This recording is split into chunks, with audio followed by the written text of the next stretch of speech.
we are sinner saved by grace.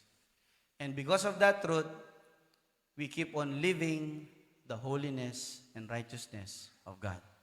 This pulpit is still preaching the holiness of God, the righteousness of God, the mercy and the correction, justification of God.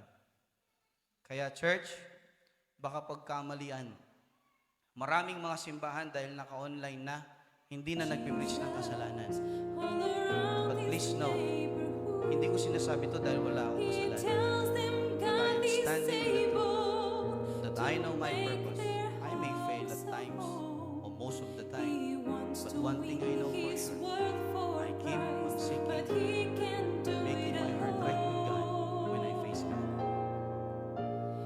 Kaya one good thing in going to church, this ambience, this environment, this community will help you and encourage you.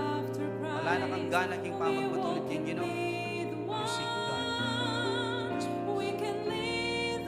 Wala na kang ganang makipagmatulid kang Ginoo. Uling sinawa na ka. Wala na maging bunga. You go back to this place. Talk to God. Kasi yun lang po ang pinaka-purpose bakit this place is still existing.